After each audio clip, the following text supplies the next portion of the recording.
নিজের বিরাট বপু দেখিয়ে এলাকায় অন্য জায়গায় প্রভুত্ব বিস্তার করবেন, ওই রাজনীতি এখন চলবে না।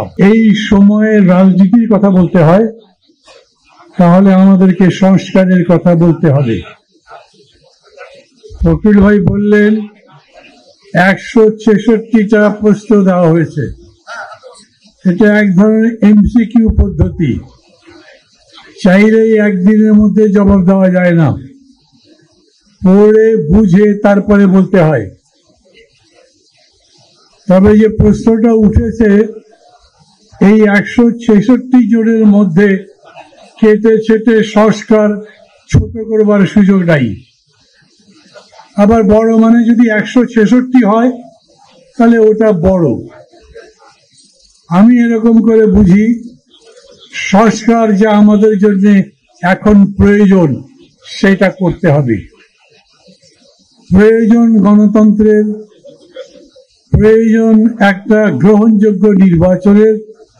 সবাই খুব খুশি মনে ভোট দিতে পারবে, সবাই যেরকম ভোট দেবে সেরকম করেই গণনা হবে এবং সেই ফলাফলের ভিত্তিতে পরবর্তীতে যারা জিতবেন তারা সরকার গঠন করবেন। কে জিতবেন ক্ষমতায়, কে যাবেন আমি জানি না, আমি যাব এরকম আশা করি না। কিন্তু ফখরুল ভাই যদি যায় আমার যে মন খারাপ হবে সেরকম না, অন্য যে কেউ যদি যায় তাও আপত্তি করবার কারণ নেই। গণতন্ত্র মানেই এরকম যে ভিন্ন মতের মানুষকেও আপনি সহ্য করবেন। আমি চাই এই রোজার মাসে সবার মধ্যে সংযম হোক, ধৈর্য হোক। নিজের কথা বলেন, অন্যের কথা শোনেন। নিজের কথা বলেন, অন্য যাতে কথা বলতে পারে সেই রকম কথা বলবার পক্ষে পরিবেশ তৈরি করবার জন্য কাজ করে। গা যদি চলবে না, নিজের শক্তি প্রতিষ্ঠায় ক্ষমতা প্রতিষ্ঠা করতে পারবেন না। নিজের বিরাট বপু দেখিয়ে এলাকায় অন্য জায়গায় প্রভুত্ব বিস্তার করবেন, ওই রাজনীতি এখন চলবে না।